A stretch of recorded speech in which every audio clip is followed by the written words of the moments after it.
Is this a split call? Is this a split call? It is a split call, Mr. Speaker. Dr. Megan Wood.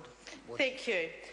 And I'm very happy to rise to speak against this bill, especially after listening to what we've endured in this House tonight. We have been told that Labor have kept our people in poverty. We've even been misled that the member opposite put his hand over his heart. Well, we might like to suggest it was covering a gap so the wind didn't whistle through. This is a serious issue that we are facing here. To be told that Labor has kept our people in poverty. Well, let's talk about the facts. And we had his colleague, the chair of the Select Committee, talking about how National have created more jobs than ever before. Well, here's Statistics 101. That is called population growth. The simple fact of the matter is that there are 52% more unemployed people in this country than when the members opposite took government. They should be ashamed of themselves.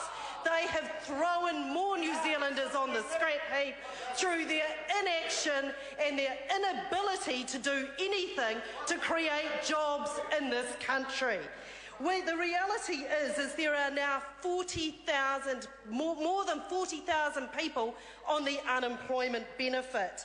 There are 50,000 New Zealanders leaving this country every year. If we want to talk about taking people out of poverty, we'll create jobs. When Labor came into office in 1992, there were 162,000 people on the unemployment benefit. By the time we left office in 2008, there were 17,700 on the unemployment benefit.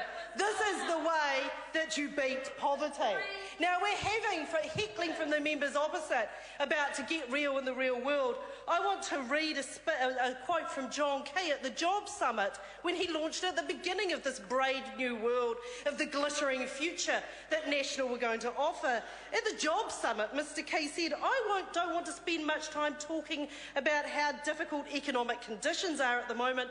I'm here to do something about it. Well, he has done precisely nothing except preside over an ever-increasing dole queue, and this is not good enough. And what is more, this is a bill that has young New Zealanders paying for the deficit of their thinking. They have no ideas to create jobs, and I want to focus on some of the impacts of young people on this bill. These are measures that in the budget it was trumpeted. There was going to be an upfront investment of $287.5 million over 4 years. Well, this comes at the expense of $155 million that is already committed. Let's not kid anyone here. And $58.8 million of that has been cribbed back from the Youth Transition Scheme, the very scheme that is there to get young people from training and into work. We have no objection to wraparound services, but we do not see why you would get rid of a scheme that actually in many cases is being successful. Why not build on that scheme that is already there? That's what we believe would have been a far better solution.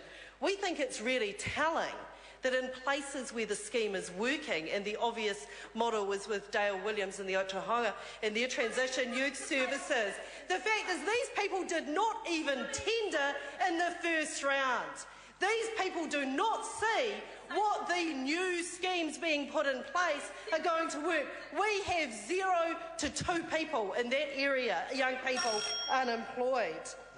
What we also want to see is that we have huge concerns around the tendering out of the provision of these services. We have clear evidence from Australia. We have clear evidence from the United Kingdom that there is gaming of the system and that there are not the incentives there for providers to actually get young people into success.